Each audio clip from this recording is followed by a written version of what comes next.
My jaw nearly hit the floor when my phone buzzed and a message popped up. Your wife is cheating on you with my boyfriend in my house. Want to meet up and discuss how we can teach them a lesson? When are you free? Attached were photos of my wife, still wearing the lingerie I bought her, sprinting half naked out of some random apartment like a damn soap opera extra. I stared at the screen, blood boiling under my skin. Without thinking twice, I shot back, I'm free now. Where do you want to meet? I didn't even wait for a reply.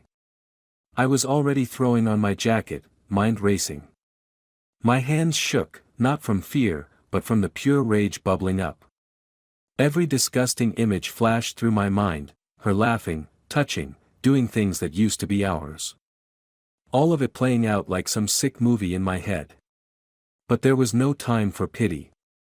No room for heartbreak. Only cold, calculated fury. As I grabbed my keys, a twisted smirk crept across my face. They thought they could humiliate me. They thought they could crawl around behind my back like rats and get away with it. Not a fucking chance. I had no idea who the woman texting me was, but at that moment, she was my new best friend. And together, we were about to burn their little fantasy world to the ground. The phone buzzed again as I stepped into the elevator. The Greystone Cafe on 9th, 20 minutes. Short. Direct. Perfect. I liked her already. The drive was a blur of red lights and honking horns. I barely noticed cutting people off or the middle fingers aimed my way. The radio played some bullshit love song about forever and always. I slammed it off so hard the knob cracked. Forever and always. Right. Like the forever she'd promised me 4 years ago, standing there in that white dress with tears in her eyes. What a goddamn joke. Sarah. My wife. The woman who'd curl against me at night and whisper how she'd never felt safer. The woman who'd look me in the eyes, those big, innocent brown eyes, and tell me she'd never want anyone else. Meanwhile, she was sneaking around in lingerie I'd bought her for our anniversary. The black lace said I'd watched her open with that shy smile that always drove me crazy. The same lace I'd seen in those photos, clinging to her body as she ran from a stranger's apartment. My stomach turned. I nearly missed the cafe, slamming on my brakes and swerving into a parking spot. A woman sitting by the window looked up, eyes locking with mine through the glass. She gave a small nod. This had to be her. The cafe smelled like coffee and pastries, a sickening contrast to the acid churning in my gut. I walked straight to her table, not bothering with pleasantries. You sent the photos? I asked, dropping into the chair across from her. She nodded, pushing a cup toward me. Ordered you coffee. Black. Figured you'd need it. I took a sip. Bitter. Perfect. I'm Vanessa, she said. No extended hand. No fake smile. Just a woman with the same cold fury in her eyes that I felt in every inch of my body. Daniel, I replied. How long? She knew exactly what I was asking. 3 months that I know of. Could be longer. 3 months. 3 fucking months of lies. 3 months of Sarah kissing me goodbye in the morning, telling me she was heading to yoga, to lunch with friends, to shopping. 3 months of me believing every word like a complete idiot. Your boyfriend? I asked. Mark. 5 years together. Her laugh was hollow. Was planning to propose next month. I studied her. Tall, elegant, sharp features. Beautiful in a severe way. Completely put together except for the slight tremble in her hands that matched my own. How did you find out? I asked. Vanessa took a sip of her coffee. Forgot my laptop. Came home early. Heard them before I saw them. Her knuckles went white around her mug. In our bed. I winced. At least Sarah had the decency to fuck around in someone else's place. And you didn't confront them? I asked. I wanted to. Almost did. Then I thought, why give them the chance to spin their lies? To beg and plead and make promises they'll just break again. She met my eyes. I wanted something better than a screaming match and tearful apologies. I wanted consequences. I nodded slowly, feeling the same cruel desire spreading through me. So what's your plan? First, I need to know if you're in. Really in. Because what I'm thinking isn't just about confronting them. It's about making sure they never forget what they did. I leaned forward. Trust me, I'm in. Whatever it takes. A small, dangerous smile crossed her face. Good. Because they're meeting up again tomorrow night. At my place. Mark thinks I'm out of town visiting my sister. She slid her phone across the table. I installed cameras last week. Living room, kitchen, bedroom. I swiped through the app, seeing the different angles of her apartment. Clean, modern, minimalist. The complete opposite of the chaos raging inside me. They've gotten comfortable, she continued. Cocky. Sarah's been there 4 times now. Always around 8 p.m. They order takeout, drink my wine, and then. Her voice hardened. Well, you know. I pushed the phone back, my mind already racing with possibilities. So we catch them in the act. Then what? Then we make sure they lose everything that matters to them. Vanessa's eyes were steel. Mark's up for partner at his law firm. Very traditional place. Very concerned with image and morals. And Sarah? I asked, already knowing what I wanted to do. That's up to you, Vanessa said. What would hurt her most? I thought about my wife, about what she valued. Her reputation. Her family's approval. Her carefully curated image as the perfect wife with the perfect life. Her family, I said finally. They're traditional. Religious. Her father would disown her if he knew. And her job, she's up for promotion. HR director. Quite the moral authority around the office. The irony wasn't lost on me. Vanessa nodded. Perfect. So tomorrow night, we let them get comfortable. Let them think they're safe. And then. We blow their world apart, I finished. We spent the next hour planning, trading information, phone numbers, addresses. With each detail, the pain in my chest hardened into something stronger. Something that felt like power. When we finally stood to leave, Vanessa reached out and gripped my arm. No backing out, she said. No last-minute forgiveness. They don't deserve it.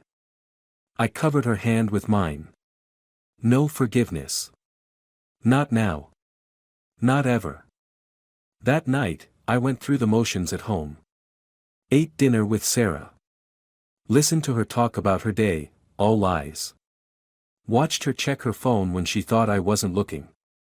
I even kissed her goodnight, tasting the deceit on her lips. I love you, she whispered in the darkness. I said nothing, just turned away and pretended to sleep while she drifted off beside me, peaceful and untroubled. Like someone who hadn't demolished everything we'd built together. Like someone who hadn't turned our marriage into ash. Morning came, and Sarah was all smiles as she packed her gym bag. Yoga and then drinks with the girls, she chirped, kissing my cheek. Don't wait up. I watched her, wondering how I'd never noticed the slight aversion of her eyes when she lied. Have fun, I said, my voice steady despite the rage simmering beneath. After she left, I packed a small bag. Change of clothes. Toothbrush. The flash drive with our wedding video. Sarah's parents' phone number. A bottle of expensive scotch I'd been saving for our 5th anniversary. At 7:30, I texted Vanessa, on my way. Her response was immediate, they're still on schedule. He's picking up dinner. She's due at 8. I arrived at Vanessa's building at 7:45. She buzzed me up, meeting me at her door in black jeans and a black sweater, hair pulled back tight.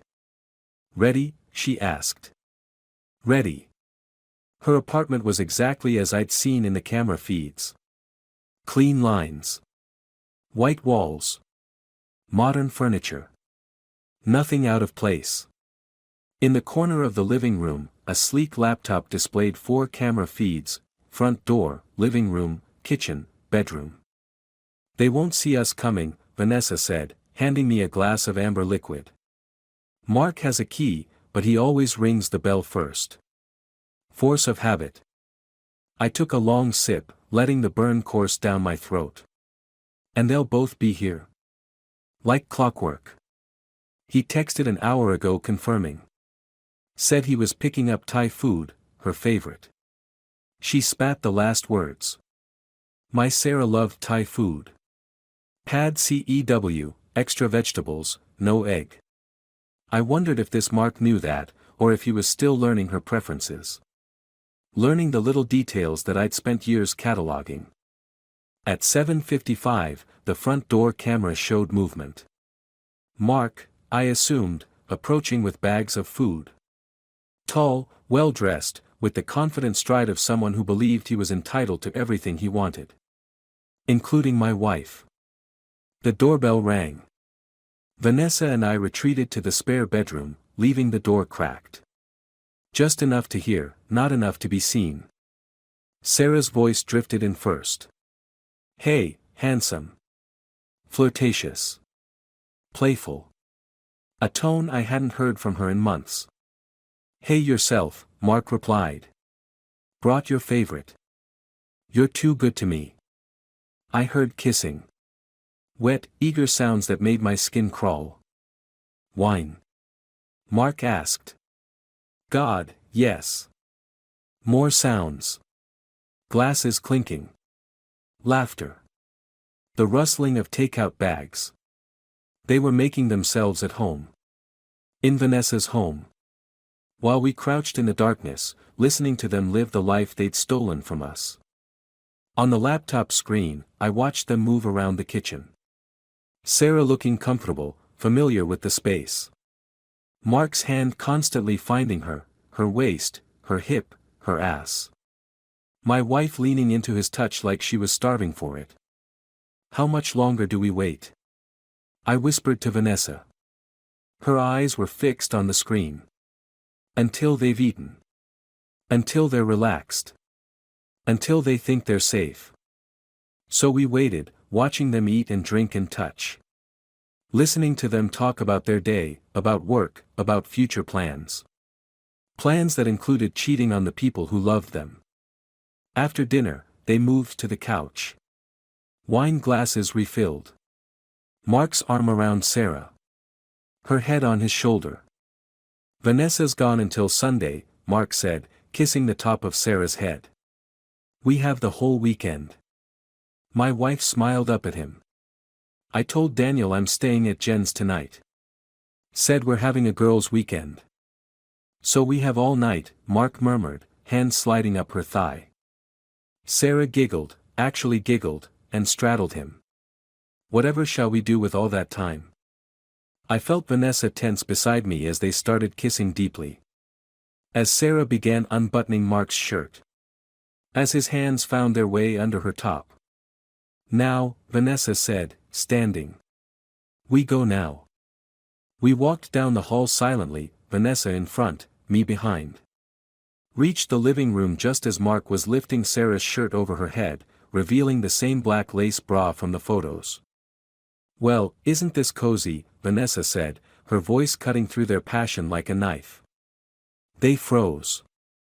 Sarah still straddling Mark, her shirt dangling from her hand. Mark's eyes wide with shock. "Vanessa," he choked out. "You're supposed to be at my sister's." "Yes, that's what I told you." Her smile was terrifying. Surprise. Sarah scrambled off Mark's lap, fumbling to put her shirt back on. When she turned and saw me, her face went white. "Daniel," she whispered, voice breaking. "What are you, how did you?" How did I find out you've been fucking this guy behind my back for 3 months? I finished for her, amazed at how calm I sounded. Vanessa was kind enough to let me know. With photographic evidence. Mark stood up, buttoning his shirt with shaking hands. Look, this isn't what it looks like. Really? Vanessa cut in. Because it looks exactly like you're screwing my friend's wife in my apartment. On my couch. Drinking my wine. We can explain, Sarah said, eyes darting between us, searching for escape. No need, I replied. The explanation is pretty simple. You're both liars and cheaters who thought you wouldn't get caught. Mark took a step forward, hands raised placatingly. Listen, man, I know you're upset. I laughed, the sound harsh even to my own ears. Upset? No, upset is what you feel when someone cuts you off in traffic. This is something else entirely. Daniel, please, Sarah pleaded, tears starting to fall. It was a mistake. It didn't mean anything. 3 months of mistakes? I asked. That's quite a streak of bad judgment. Vanessa moved to stand beside me, arms crossed. We're not here for explanations or apologies. We're here to make sure you understand exactly what you've lost. Mark's face hardened. Is that a threat? It's a promise, Vanessa replied. She pulled out her phone, tapped a few times, then held it up. I've had cameras installed for weeks. I have hours of footage of you too. Very explicit footage. Sarah gasped. You've been recording us? That's illegal. Is it? In my own home? When my boyfriend brought another woman into our bed? Vanessa's voice was ice. Maybe it is. Maybe we should ask the partners at your firm, Mark. Or the ethics committee at the Bar Association. Mark's face drained of color. Vanessa, don't. You know what this would do to my career. I do, she agreed. Just like I know what you did to our relationship. I turned to Sarah, who was hugging herself, tears streaming down her face. And you? What would your father say if he saw these videos? Or your boss? The one who's considering you for that promotion because you're so trustworthy and responsible? You wouldn't, Sarah whispered. Why not? I asked. Give me one good reason why I shouldn't burn your life to the ground the way you burned mine. The room fell silent except for Sarah's quiet sobs. Mark looked between us, calculating, trying to find a way out. What do you want? He finally asked. Vanessa smiled. Now we're getting somewhere. What followed was brutal. Efficient. Cold. We laid out our terms. Mark would withdraw from consideration for partner. Find a new firm in a new city. Sarah would resign from her position. Both would confess to their families what they'd done, not the sanitized version, but the ugly truth. And if we refuse? Mark asked, though his defeated tone suggested he already knew the answer. I pulled out my phone, showed them the email drafts, one to Mark's firm, one to Sarah's company, one to her parents. All with screenshot attachments. This isn't just about punishment, I said. It's about consequences. It's about making sure that every time you look in the mirror, you remember what you did and what it cost you. Sarah was crying openly now, mascara running down her cheeks. Daniel, please. We can work through this. Go to counseling. Start over. I looked at her, really looked at her. The woman I'd loved. The woman I'd planned to have children with. The woman who'd thrown it all away for secret meetups and cheap thrills. There's nothing to work through, I said. You made your choice 3 months ago. We gave them an hour to gather their things. To make their calls. To begin dismantling the lives they'd built on lies. Vanessa and I sat at the kitchen table, drinking scotch and listening to their hushed, frantic conversations.